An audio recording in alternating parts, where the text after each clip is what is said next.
बिस्मिल्लाहिर्रहमानिर्रहीम, अस्सलाम वालेकुम। हमारी मीडिया की पूरी कोशिश होती है कि वो आपको उन्हीं खबरों में फंसाई रखें जिनका उनको फ़ायदा हासिल हो रहा होता है। वो किसी न किसी एजेंडे पर काम कर रहे होते हैं, जबकि सच टीवी उर्दू की पूरी कोशिश होती है कि आपके सामने तमाम हक़ाइक़ रखे जाएं कि असल में पाकिस्तान में हो क्या रहा है, असल में पाकिस्तान किस तरफ जा रहा है। अगर हुकूमत मीडिया पर पैसे लगाएगी तो मीडिया आपको ये खबरें बताएगी, वरना मीडिया वहाँ जाएगी जहाँ उसको फ़ायदा नज़र आएगा। पिछले 2.5 सालों से अगर आप मीडिया को ही देखते रहें तो आपको यही लगता होगा कि आज हुकूमत गई, कल हुकूमत गई, पीडीएम ने ये कर दिया, इसने ये कह दिया, उसने वो कह दिया, और सिर्फ आपको मसाइल के बारे में बताया जाता है और उनके पीछे की हकीकत के बारे में भी नहीं बताया जाता, और उनकी जो सॉल्यूशंस हो रही होती हैं वो भी नहीं बताया जा रहा होता। सिर्फ आवाम का टाइम ज़ाया किया जाता है। जिस तरह से हमारी रिवायती सियासत है, जो रिवायती सियासतदान हैं जो हुकूमत में रह कर भी 30 साल तक आवाम को बेवकूफ़ बनाते रहते हैं, वो अपोजिशन में रहकर भी इसी तरह से आवाम को बेवकूफ़ बनाते रहते हैं। अपोजिशन में रहकर भी वो आवाम को कितनी डेट्स दे चुके हैं कि इस तारीख को हम ये करने वाले हैं, उस तारीख को हम ये करने वाले हैं, लेकिन वो कुछ भी सच साबित नहीं होता, लेकिन वो उसी तरह से अपनी बात पर कायम रहते हैं और बेवकूफ़ बनाते रहते हैं। तो हमारी कोशिश होती है कि हम आपके सामने सिर्फ और सिर्फ फैक्ट्स और फिगर्स रखें, जैसे कि तरक्की याफ्ता ममालिक के मीडिया सेल्स अपनी आवाम के सामने रखते हैं। तो आज की इस वीडियो में हमारे पास पाकिस्तान के मुस्तकबिल के हवाले से बहुत ही अच्छी खबरें हैं। इस वीडियो को एंड तक देखिएगा। डिटेल्स में जाते हैं उससे पहले अगर अभी तक आपने हमारा चैनल सच टीवी सब्सक्राइब नहीं किया तो इसे अभी सब्सक्राइब करें और बेल आइकन पर क्लिक करें ताकि हमारी आने वाली वीडियोस आपको वक्त पर मिलती रहें। ज़राअत के महकमे से ज़री माहिरीन ने कौम को एक बड़ी खुशखबरी सुना दी है। ज़री माहिरीन की अनथक मेहनत रंग ले आई है। खाने पीने के तेल की पैदावार को बढ़ाने में, यानी जो एडिबल ऑयल होता है जिसे हम कुकिंग ऑयल कहते हैं, उसकी पैदावार बढ़ाने में पाकिस्तान ने एक बहुत बड़ी कामयाबी हासिल कर ली है।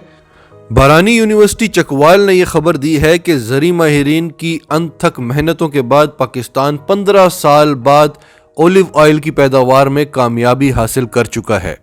यानी 15 साल के बाद पाकिस्तान जैतून का तेल बना रहा है।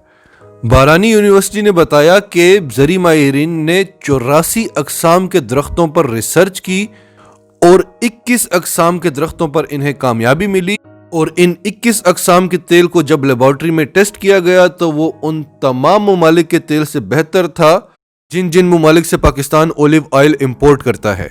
यानी कि वो ऑयल स्पेन, इटली और मलेशिया के ओलिव ऑयल से भी बेहतर था। अब आप अंदाज़ा करें, एक तो पहले ओलिव की क्या वैल्यू है पूरी दुनिया में, और उस पर जब पाकिस्तान ऐसा ऑयल एक्सपोर्ट करेगा जो स्पेन और इटली के ओलिव ऑयल से भी बेहतर होगा, तो ओलिव के हवाले से पाकिस्तान का नाम स्पेन और इटली से भी ऊपर चला जाएगा। वज़ीर-ए-आज़म इमरान खान ने हिदायत दी है कि बिलियन ट्री सोनामी मंसूबे के तहत ज़्यादा से ज़्यादा जैतून के दरख्त लगाए जाएं और कुकिंग ऑयल की दीगर अक़साम और घी की पैदावार पर भी तेज़ी से काम किया जाए। पाकिस्तान सालाना 2.5 से 3 अरब डॉलर का कुकिंग ऑयल दीगर ममालिक से इंपोर्ट करता है। यानी ये इतनी रकम है जो सऊदी अरब ने पाकिस्तान को दिवालिया होने से बचाने के लिए पाकिस्तान के रिजर्व्स में रखवाई थी और पाकिस्तान को ब्लैकमेल करता रहा। तो हम इतनी रकम सिर्फ सालाना कुकिंग ऑयल के लिए दे देते हैं दूसरे ममालिक को। अगर हमारी कुकिंग ऑयल की अपनी पैदावार होगी तो एक तो ये 2.5 से 3 अरब डॉलर सालाना हमें बचेंगे।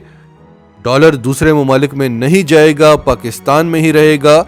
और इसके अलावा पाकिस्तान जब कुकिंग ऑयल को एक्सपोर्ट करेगा तो उल्टा दूसरे ममालिक से डॉलर पाकिस्तान में आएंगे। तो आप अंदाज़ा करें, डॉलर का रेट खुद ब खुद ही गिरेगा और महंगाई खुद ब खुद ही कम हो जाएगी।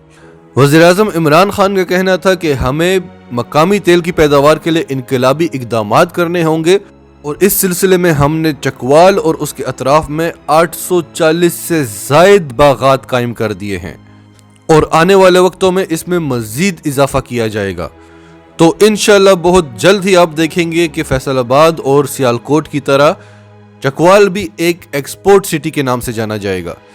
अब अगली खबर जो हम आपको बता रहे हैं, इसका क्रेडिट हम मुराद सईद को देंगे, क्योंकि हम नहीं, जो आलमी रैंकिंग एजेंसीज हैं वो मुराद सईद की तारीफ कर रही हैं।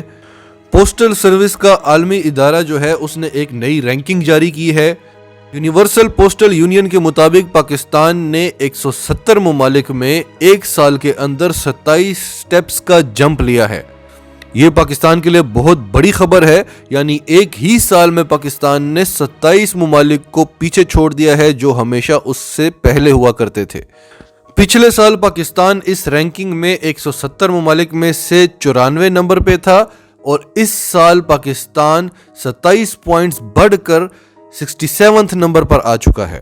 और ये रैंकिंग बेहतरीन सर्विसेज और कौम का पोस्टल सर्विसेज पर एतबार के हवाले से दी गई है, क्योंकि इस रिपोर्ट में बताया गया है कि याद रहे कि जो बाकी 66 ममालिक हैं वो सनती लिहाज से भी बहुत आगे हैं, यानी वहां पर ट्रेड का निज़ाम इतना तेज है कि वहां पर पोस्टल सर्विसेज इस्तेमाल भी ज्यादा होती हैं।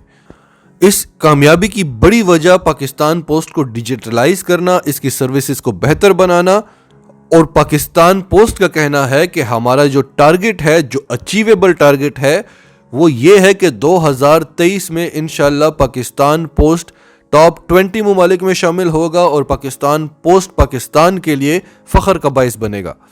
पाकिस्तान पोस्ट में मजीद डिजिटलाइजेशन हो रही है और पाकिस्तान पोस्ट ई कॉमर्स में शामिल हो रहा है जो पाकिस्तानियों की तरक्की का बाइस बनेगा। अब अगली खबर जो है वो फैसलाबाद के हवाले से है। फैसलाबाद एक्सपोर्ट्स में पिछले 10 साल का रिकॉर्ड तोड़ चुका है, यानी पिछले 10 साल में इतनी एक्सपोर्ट्स नहीं हुई जो इस साल फैसलाबाद से हो चुकी हैं। और ये एक्सपोर्ट्स इस हद तक पहुंच चुकी हैं कि इस वक्त फैसलाबाद की टेक्सटाइल इंडस्ट्री में मजीद ऑर्डर्स लेने की गुंजाइश नहीं है। टेक्सटाइल इंडस्ट्री जो पाकिस्तान की बैकबोन हुआ करती थी वो पिछली 2 दहाइयों से जवाल का शिकार थी। टेक्सटाइल यूनिट्स बंद पड़े थे, उनके मजदूर, वहां पर काम करने वाले, इसके अलावा कारोबार पर भी बहुत बुरा इफेक्ट पड़ रहा था।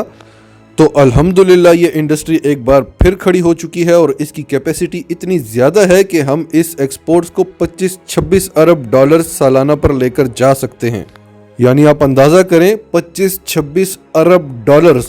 और वज़ीर-ए-आज़म के मुशीर तिजारत अब्दुल रज़ाक दाऊद का कहना है कि हम सिर्फ टेक्सटाइल इंडस्ट्री पर डिपेंडेंट नहीं हो सकते, हमें इसको डाइवर्सिफाई करना होगा। अगर आपने कर्जे भी उतारने हैं, मुल्क में खुशहाली भी लानी है, अपने पाँव पर खड़ा भी होना है, तरक्की भी करनी है, तो एक एक करके तमाम इदारों को पहले खसारों से निकालना होगा और फिर वो तमाम चीज़ें जिनकी हमने कभी एक्सपोर्ट्स नहीं की उनकी भी एक्सपोर्ट्स शुरू करनी होंगी। ऐसा नहीं होता कि एक हुकूमत आती है और आप धड़ाधड़ नौकरियां देते हैं, एक इदारे में 50 बंदों की गुंजाइश है, वहां पर 500 भर्ती हो जाते हैं, तो उसका बोझ बाकी अवाम पर पड़ता है और फिर वो इदारा खसारों में जाता है, हुकूमत के ऊपर बोझ बन जाता है। दूसरी हुकूमत आती है तो वह धड़ाधड़ कर्जे लेती है और मुल्क में एक जाली खुशहाली दिखाई जाती है। अगर आप मुल्क के साथ वाकई में मुखलिस हैं तो भले अवाम आपको बुरा भला कह रही हो, आप एक एक करके मुल्क के तमाम मसाइल हल करेंगे ताकि आपके मुल्क की गरीब अवाम हमेशा के लिए इन मुसीबतों से निकल जाए।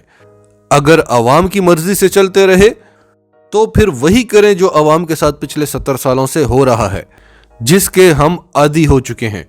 अब जैसे कि कटलरी है, 2019 में तकरीबन 4 करोड़ डॉलर की हमने एक्सपोर्ट की है और इस साल सिर्फ 3 महीनों में जुलाई से लेकर नवंबर तक 22.7% की ग्रोथ के साथ हमने 5 करोड़ 40 लाख डॉलर की एक्सपोर्ट की है।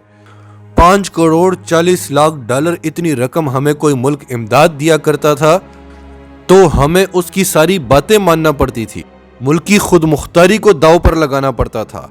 अब पिछले 2.5 सालों में पाकिस्तान ने किसी एक मुल्क से भी इमदाद नहीं मांगी, यहां तक कि अमेरिका से भी इमदाद नहीं मांगी। IMF से लोन लेना जरूरी होता है क्योंकि पिछली किस्तें उतारनी होती हैं और उस पर भी इन्हिसार कम से कमतर होता जा रहा है क्योंकि पाकिस्तान आमदनी के जराए देख रहा है, अपने पांव पर खड़ा हो रहा है। अब कीनू की बात कर लें जो श्रीलंका हमसे लेता था बड़ी तादाद में, उस पर श्रीलंकन गवर्नमेंट 160 रुपए फी किलो के हिसाब से टैक्स लेती थी। श्रीलंका से बातचीत करने के बाद वो टैक्स कम करवाकर 30 रुपए फी किलो कर दिया गया है। इस तरह से बेशुमार चीजें हैं जो पाकिस्तान की तरक्की के लिए जरूरी हैं, ना कि सिर्फ वो चीजें जिनसे अवाम को सिर्फ दिखावा करना है, वोट लेने हैं। इस तरह से बेशुमार शोबे हैं जिनमें पाकिस्तान बहुत कामयाबी के साथ काम कर रहा है, हम आपको साथ साथ बताते जाएंगे। और बेशक ये कोई जादू की छड़ी नहीं है जो आनन फानन सब कुछ बदल जाएगा, लेकिन जिस तेजी से बदल रहा है, जिस कामयाबी से बदल रहा है, आने वाले साल पाकिस्तान के लिए बहुत ही खुशगवार साबित होंगे। और हमारी पूरी कोशिश होगी कि हम आपको ऐसी खबरें देते रहें। तो इसके लिए आप सबसे पहले तो सच टीवी उर्दू को सब्सक्राइब कर लें ताकि आपको ऐसी वीडियोस मिलती रहें। और वीडियोस पसंद आए तो इन्हें लाइक करें, शेयर करें ताकि ज़्यादा से ज़्यादा पाकिस्तानियों तक ये मैसेजेस पहुंचते रहें।